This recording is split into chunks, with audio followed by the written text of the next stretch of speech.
안녕하세요. 호주 생생뉴스입니다. 금주에는 터키와 시리아에 큰 지진이 일어나 현재까지 사망자가 7,000명에 달하고 앞으로 사망자는 2만 명까지 늘어날 수 있다고 예상하고 있습니다. 날씨도 추워서 아직 구조되지 못하고 매몰되어 있는 사람들은 추위로 사망할 수도 있다고 합니다.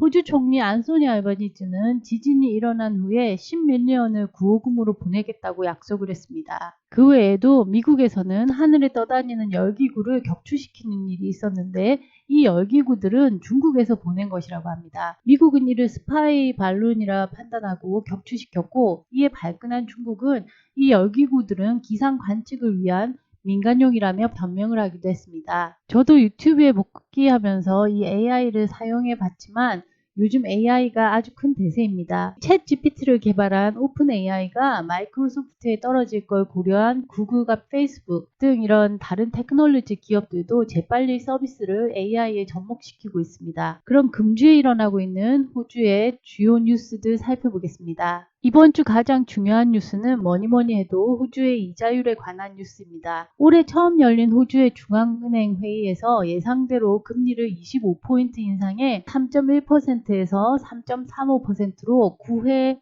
연속 금리를 올렸습니다. 2월 7일 화요일에 열린 이 회의에서 중앙은행장인 필립 로는 인플레이션이 일시적이라는 것이 확인될 때까지는 강경한 입장을 지킬 것이라고 말하며 매파적인 입장을 드러냈습니다. 또한 중앙은행은 국민들의 고통을 줄이기 위해 인플레이션이 잡는 것이 제일 중요하며 앞으로 몇 달간 추가 인상이 필요할 것 같다는 언급을 했습니다. 이는 곧 금리 인상이 끝날 것이란 이 시장의 기대를 박살내면서 보합권에 있던 주식시장은 급히 냉각되며 당일 0.5% 하락하며 끝냈습니다. 중앙은행 장에 따르면 인플레이션을 억제하기 위해서 금리가 4% 이상이 필요할 수도 있다고 했는데 이는 12월 분기 인플레이션이 7.8%를 찍은 만큼 확실히 내려오는 것을 확인하겠다는 의지로 보입니다. 참고로 호주 중앙은행의 인플레이션 목표는 2%에서 3%입니다. 경제 전문가들의 예측으로는 빠르면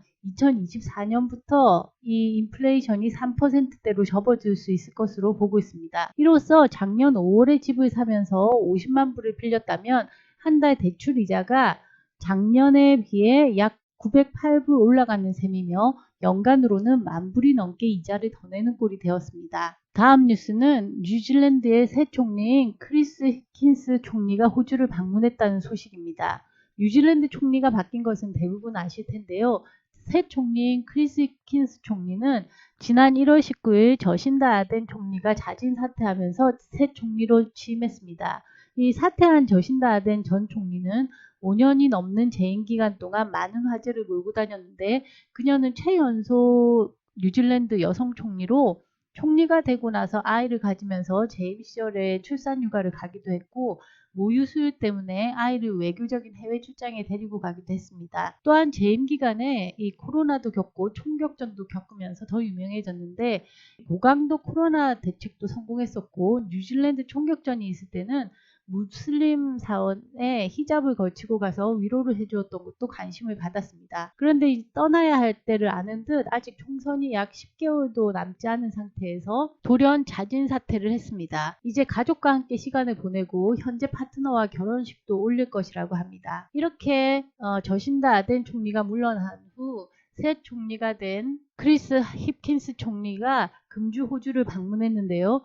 뉴질랜드와 호주는 거의 가족의 나라처럼 지내고 있지만 두 나라 사이에는 아직 끝나지 않은 논쟁이 하나 있습니다. 이는 호주에서 범죄를 저지른 뉴질랜드인을 추방한다는 호주 정책입니다. 현재까지 501명의 범죄인들이 뉴질랜드로 추방되었습니다. 그런데 이렇게 추방된 범죄자들이 옛날부터 호주에서 태어나 호주에서 자란 사람들이 많아서 뉴질랜드로 추방되어도 연고자가 전혀 없다는 겁니다. 그래서 뉴질랜드에서는 뉴질랜드 사람들의 호주 거주와 시민권에 대해서 인정해 달라는 목소리가 높은데 과거 저신다 아덴 전 총리가 호주를 방문했을 때에도 뉴질랜드 사람들의 추방을 취소해달라고 목소리를 높인 적이 있습니다. 이번에 이 히킨스 총리도 뉴질랜드 입장은 변하지 않았다며 뉴질랜드인의 시민권과 거주권에 대해서 힘을 쓸 것이라고 언급했습니다. 이에 대한 답변으로 이 안토니 알바니지 호주 총리는 이 정책은 상식적으로 접근할 것이라며 이전에 이미 추방된 사람들에 대한 소급 조치는 고려하지 않을 것이라고 못을 박았습니다. 좀 아이러니한 것이 뉴질랜드 무슬림 사원에서 일어났던 총격전인데요. 당시 총격전은 호주 사람이 뉴질랜드로 가서 총격전을 벌인 거였죠. 그 사람은 호주로 잡혀와서 재판을 받았습니다. 물론 호주 사람이었으니까 호주로 데리고 와서 재판을 한 건 당연하지만 그래도 뉴질랜드에 가서 범죄를 저지른 건 좀 미안한 일입니다. 오늘 뉴스는 여기까지고 저는 또 다른 영상으로 뵙겠습니다. 감사합니다.